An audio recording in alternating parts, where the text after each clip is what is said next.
Hi guys, this weekend UFC 215 scheduled Ray Borg versus Demetrious Johnson.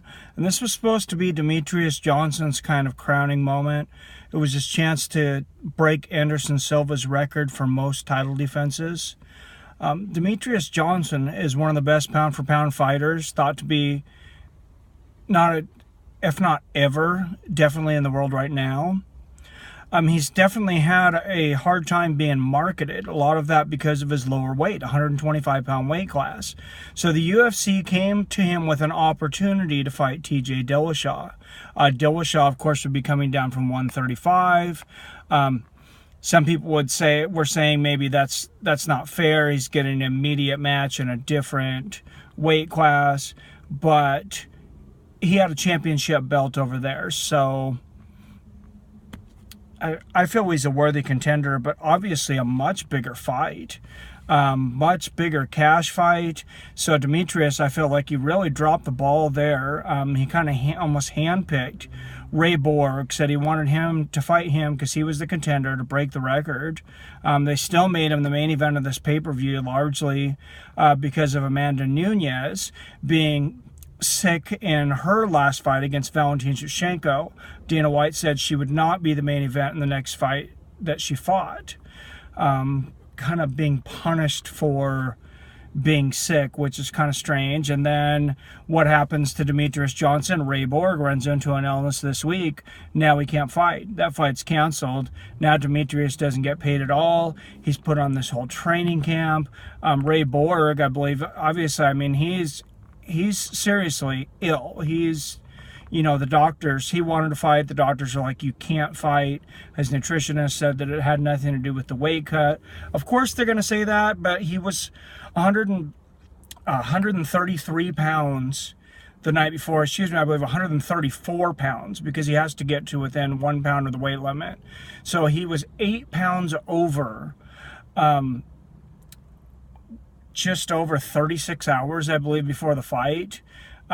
Maybe that's not a lot for some of the heavier fighters, but when you're 125 pounds, that's a large percentage of your body weight. That's over 5% of your body weight in one night. And if you're already not feeling well, that's a serious issue. I like what California is doing with some of the weight cuts, telling fighters that you come in at a certain weight. Okay, you're this weight right now. No, you're not going to schedule a fight at this weight because it's unhealthy for you to be cutting this much weight. I don't agree with taking the IVs.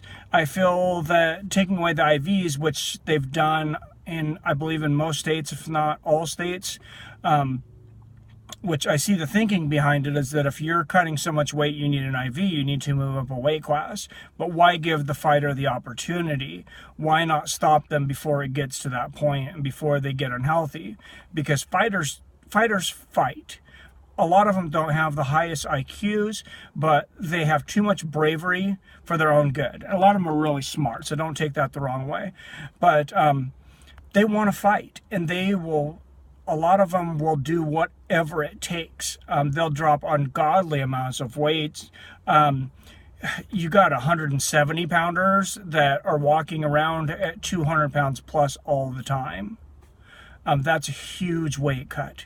Huge weight cut. You're dropping seriously 20 to 30 pounds within 24 to 36 hours of the fight. I don't think anyone can argue that that's even remotely healthy.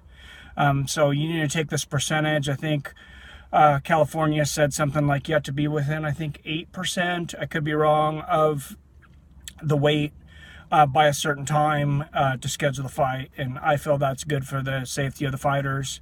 Unfortunate for Ray Borg, he had this injury. I kind of have to wonder if he would have fought if it wasn't for the weight cut on top of it, because the doctors are like, no, you're not healthy to fight.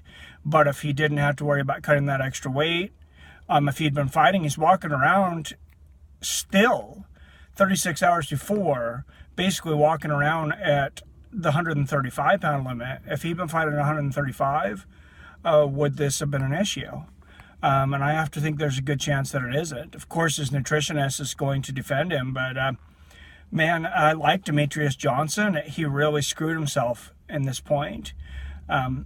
I like to consider myself, you know, an old school pugilist for the most part, the number one contender. I like the contendership fighting, but you also have to give the fans the fights they want. It's also a business, and nobody wants to see Ray Borg fight. Most people don't know, especially outside of the hardcore MMA fans, they don't know who Ray Borg is.